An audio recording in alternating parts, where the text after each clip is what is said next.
Dear student, मैं भीम यादव आप सबको इस यूट्यूब चैनल पर वेलकम करता हूं। तो चलिए हम आगे की ओर बढ़ते हैं, क्वेश्चन को कंटिन्यू करते हैं और कुछ सीखते हैं। प्रश्न आपको स्क्रीन पर दिख रहा होगा। उस सेक्टर के केंद्रीय कोण के माप का पता लगाएं जिसकी परिधि 25 सेंटीमीटर है और वृत्त की त्रिज्या 7 सेंटीमीटर है। तो देखिए, सबसे पहली बात कि हम एक वृत्त बना लेते हैं। यहाँ आपका सेंटर होता है यानी केंद्र हो जाता है। चलिए, अब वृत्त की जो त्रिज्या दिया है, वृत्त की जो त्रिज्या दिया है 7 सेंटीमीटर है। तो यह भी त्रिज्या है और यह भी त्रिज्या है। यहाँ थीटा बनता है, यानी इसको हम O मान लेते हैं, यह A और यह B। तो यह आपका जो डाटा दिया है OAB, यानी इसका परिधि दिया है 25 सेंटीमीटर। परिधि कितना दिया है? 25 सेंटीमीटर। यहाँ आपका R का मान कितना है? 7। यहाँ भी R का मान 7। तो आपका 7 और 7 दोनों इक्वल करेंगे। क्यों? क्योंकि AB की मान निकालना है।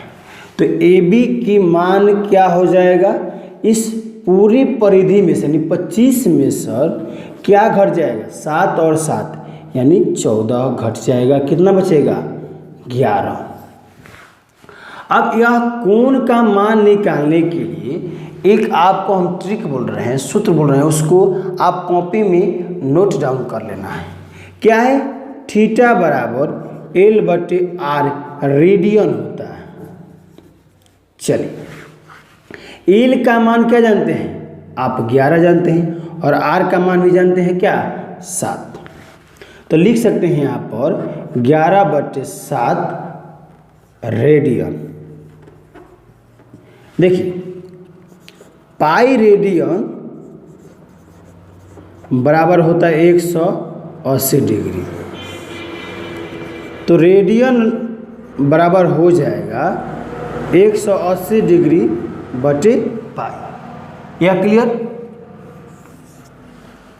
अब यहाँ लिख सकते हैं 11/7 गुण रेडियन की जगह क्या लिख सकते हैं? 180 बटा पाई, यानी 180 डिग्री बटे पाई का मान क्या होता है? 22/7। लिख सकते हैं 22, नीचे 7 है तो ऊपर चला जाएगा 7। यह से यह कैंसिल हो जाएगा। 11 दूना 22, यह हो जाएगा 9 दूना 18, यानी 90 हो जाएगा यहाँ पर। तो यह आपका मान हो जाएगा थीटा कितना? 90 डिग्री। यही आप लोगों का आंसर हो। चलिए आगे प्रश्न देखते हैं। एक मजदूर एक काम 50 घंटे में करता है। 5 घंटे बाद वह विराम लेता है। काम का कितना भाग उसे अभी भी करना बाकी है? देखिए, सिंपल क्वेश्चन है। जब 1 घंटे में काम 1/50 होगा तो 5 घंटे में काम कितना होगा? 5/50 हो जाएगा। लिख लेते हैं इसको। तो इसको लिख लीजिएगा 5/50 कट जाएगा कितना मतलब? 1/10 हो जाएगा। अब यहाँ से आपको क्या निकालना है? शेष निकालना है। तो शेष काम कितना दिन में करेगा? कितना समय में करेगा? तो यह आपका 10 में से 1 जाएगा तो कितना हो जाएगा? 9/10। यह कैसे होता है? होल वैल्यू माइनस आपको सिखा दे रहे हैं यहाँ पर, क्योंकि 1/10 शेष पूछेगा ना तो केवल क्या कीजिएगा? Whole value minus. तो यह हो जाता है 10 में से 1 जाएगा तो कितना होगा? 9/10। तो यह आपको क्या हो जाएगा? 0.9। यह आप लोगों का शेष काम उसको करना है 0.9। चलिए अगला क्वेश्चन देखते हैं। एक आर्मी की भर्ती प्रक्रिया में चयनित और अचयनित अभ्यर्थियों का अनुपात 6:1 था। यदि 30 कम ने आवेदन किया होता और 10 कम चयनित होते तो चयनित और अचयनित अभ्यर्थियों का अनुपात 7:1 होता। कितने अभ्यर्थियों ने प्रक्रिया के लिए आवेदन किया था। प्रश्न बेहद आसान है। कैसे आसान है, इसको आसान बनाया जाएगा। देखिए, आर्मी की एक भर्ती प्रक्रिया है जो चयनित और अचयनित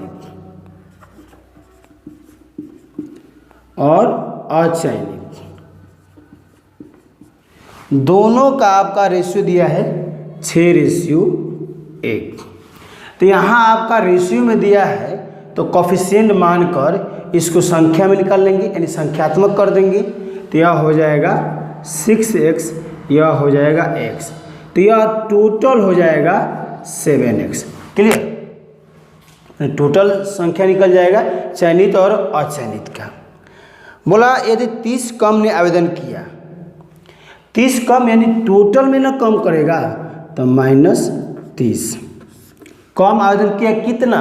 30। 10 कम चयनित होते हैं, तो 10 कम चयनित किस में होगा? 6 में होगा। 6x में क्या होगा?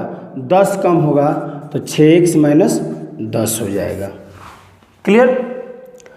अब आपका दिया है चयनित और अचयनित अभ्यर्थियों का अनुपात। अब दिया कितना? चयनित और अचयनित अभ्यर्थियों का अनुपात कितना दिया है? 7:1। तो चयनित और अचयनित अभ्यर्थियों का अनुपात कितना दिया है? 7:1। अब दिया है, तो अब देखिए टोटल आपका 6x - 10 है। क्या चयनित कम किया है तब कम का ही तो यह डाटा दिया है। अब यह डाटा निर्धारित नहीं है कि कितना आएगा, यह तो टोटल है। तो जब टोटल में सर यह चयनित वाला डाटा निकाल लेंगे तो मेरा अचयनित निकल जाएगा। देखिए, जब चयनित और अचयनित का डाटा दे दिया कितना? 7:1। तो यहाँ तो आप अभी का जो निकाले हैं क्या? चयनित निकाले हैं, तो अचयनित कितना होगा? यह हो जाएगा x - 20। कैसे आएगा यह? तो इन दोनों का अंतर किए, यानी इसमें से यह घट जाएगा तो माना जाएगा x - 20। यह क्या होगा? अचयनित। क्लियर? अब यह डाटा फुलफिल करते हैं तो पहले चयनित होगा तब अचयनित होगा। तो चयनित कितना होगा? 6x - 10 बटे x - 20। यह क्या है? अचयनित, यह चयनित है। तो चयनित का ऊपर मान रखेंगे 7 और अचयनित का नीचे, क्रॉस मल्टीपल हो जाएगा आपका। यह हो जाएगा 6x - 10, यह आपका गुना हो जाएगा 7x और 7 दूना 14 यानी 140। क्लियर? अब यह डाटा इसको इधर भेजते हैं और इसको इधर भेजते हैं, तो x बराबर हो जाएगा 130। अब आपका मान क्या पूछा कि टोटल कितना उसमें आवेदन किया था, मैंने टोटल अभ्यर्थियों की संख्या कितना था। तो टोटल अभ्यर्थियों की संख्या कितना था? 6x कितना हो जाएगा? 7x। तो x का मान कितना है आपका? 130। तो हो जाएगा 7 × 130, तो 63 91, यानी हो जाएगा 910 टोटल अभ्यर्थियों की संख्या हो जाएगी। चलिए आगे की प्रश्न देखते हैं। एक वृत्त के अंतर्गत एक चतुर्भुज खींचा गया। यदि उस चतुर्भुज के विपरीत कोण बराबर है और उसकी आसन भुजाओं की लंबाई क्रमशः 6 सेंटीमीटर और 8 सेंटीमीटर, तो उस वृत्त का क्षेत्रफल क्या होगा? देखिए, सबसे पहली बात करेंगे, वृत्त के अंतर्गत चतुर्भुज खींचा, तो एक वृत्त बना लीजिए और चतुर्भुज एक खींच लेना है।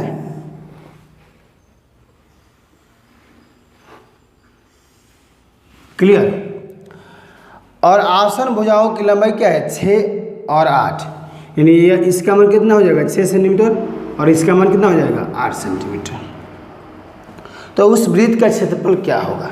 देखिए, यहाँ से लेकर यहाँ तक अगर इसको हम लंबाई मिला देते हैं तो इस चतुर्भुज का क्या हो जाएगा? विकर्ण हो जाएगा। लेकिन इस वृत्त के लिए यह व्यास हो जाएगा। तो व्यास का आधा क्या होता है? त्रिज्या होता है। तो जब त्रिज्या निकल जाएगा तो आसानी से हम वृत्त का क्षेत्रफल भी निकाल सकते हैं। तो चलिए अब इसको निकालने के लिए क्या होगा कि इन और इन डाटा के साथ बनाया जाएगा। कैसे? देखिए होता है कॉर्न स्क्वायर बराबर होता है लंब स्क्वायर प्लस आधार स्क्वायर। यह आपको पता होगा पहले से। तो जब यहाँ आपका ये भी 6 है और ये भी 6 है, ये भी 8 है और ये भी 8 है। कैसे? क्योंकि विपरीत कोणों का मान जो दिया है समान है, इसलिए। तो यह आपका कर्ण बराबर निकल जाएगा रूट अंडर लंब स्क्वायर प्लस आधार स्क्वायर। लंब क्या है? यह आपका 6 है, तो हम क्या लिख सकते हैं? 6 का स्क्वायर कितना हो जाएगा? 36। और आधार कितना है आपका? 8, तो 8 का स्क्वायर कितना हो जाएगा? 64। यह दोनों को इक्वल करेंगे तो कितना आ जाएगा? 100। तो 100 का वर्गमूल कितना होता है? 10। यानी 10 आपका आ गया क्या? विकर्ण मतलब वृत्त का व्यास कितना आ गया? 10। तो यहाँ से r निकालना चाहेंगे तो 10/2 कर देंगे तो कितना होगा? 5। यह आपका त्रिज्या कितना हो जाएगा? 5। अब बोला कि पूरे वृत्त का क्षेत्रफल क्या होगा? वृत्त का क्षेत्रफल पाई r² होता है। अब रहा सवाल कि पाई को पाई रहने देते हैं और r का मान क्या जानते हैं? 5। तो 5 का स्क्वायर कितना हो जाएगा? 25। तो यह हो जाएगा 25 पाई। यह आप लोग का आंसर हो जाएगा। आगे प्रश्न देखते हैं। प्रश्न क्या है? Root under cosec square a minus 1 बटे कॉसेक a किसके बराबर है? देखिए root under cosec square a minus 1 बटे कॉसेक a, यह बोला किसके बराबर होगा? देखिए तो हम जानते क्या हैं कि cosec square a minus cot square a बराबर होता है 1। तो लिखना चाहेंगे तो लिख सकते हैं कॉसेक स्क्वायर a माइनस 1 बराबर कॉट स्क्वायर a। यहाँ तक क्लियर? तो इतना बराबर लिख सकते हैं कॉट स्क्वायर a बटे कॉसेक a। या रूट में है तो रूट दर्शा देंगे। देखिए रूट से बाहर क्या होगा? कॉट a बटे कॉसेक a। कॉट a बराबर होता है कॉस a बटे साइन a। यह आपका डाटा क्या है? Cosec a। तो यह आपका कॉसेक a किस में तब्दील होता है? साइन a में। इसका भी हम फॉर्मेट लिख लेते हैं। Cosec a into sine a बराबर होता है 1। तो कॉसेक a बराबर हो जाता है 1 बटा साइन a। तो कॉसेक a की जगह क्या लिख सकते हैं? 1 बटे साइन a। तो हो जाएगा आपका कॉस a बटे साइन a। तो यह डाटा आपका कॉसेक के नीचे है तो ऊपर चला जाएगा तो हो जाएगा साइन a। तो यहाँ से यह कैंसिल, तो हो जाएगा आपका कॉस a।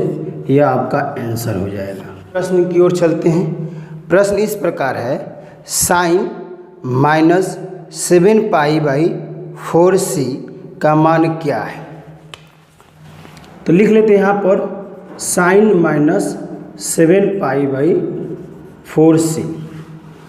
या माइनस है तो इधर भी लिख सकते हैं माइनस साइन 7π/4।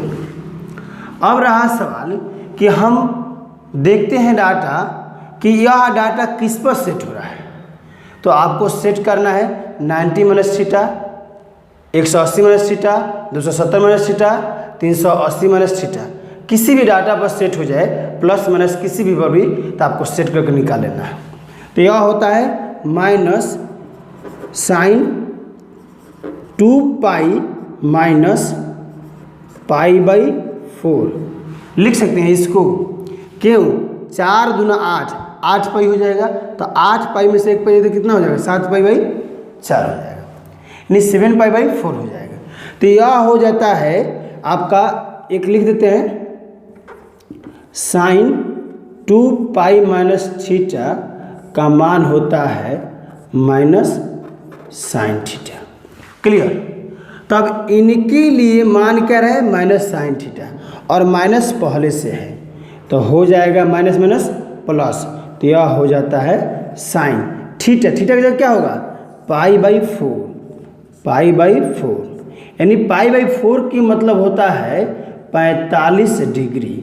तो sin 45 डिग्री बराबर क्या होगा? 1/√2। यही आप लोग का आंसर। चलिए आगे प्रश्न देखते हैं।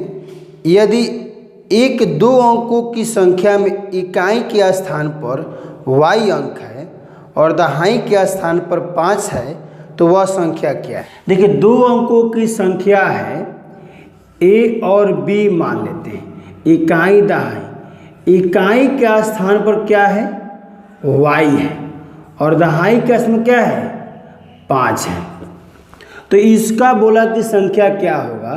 तो इकाई दहाई, तो y में 1 से गुना हो क्योंकि इकाई है, दहाई मतलब 10, तो 5 में किससे होगा?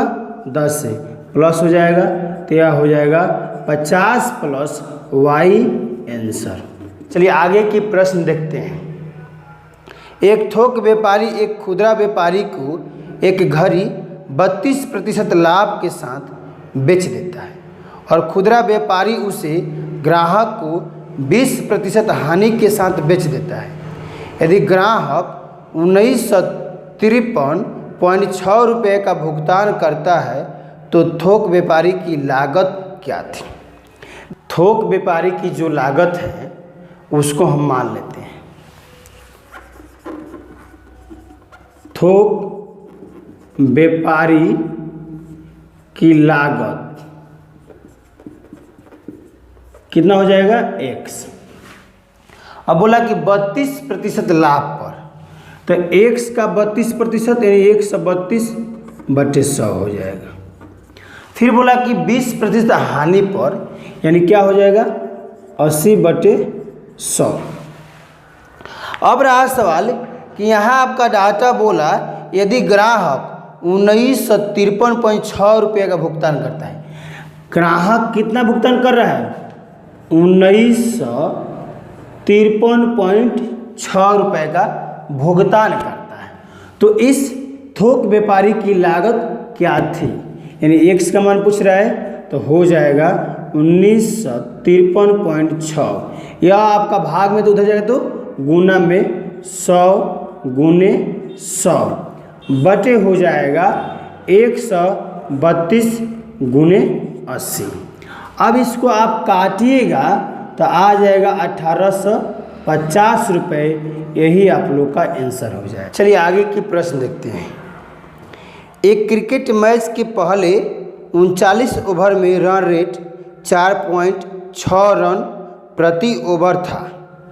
शेष 11 ओवरों में 252 रन के लक्ष्य तक पहुंचने के लिए अपेक्षित रन रेट की गणना करें।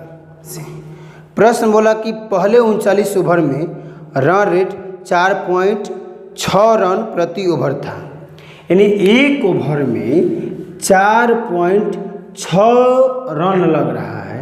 तो 39 ओवर में कितना रन लगेगा? तो इसको गुना कर लेना है, तो गुना करोगे तो आता है 179.4।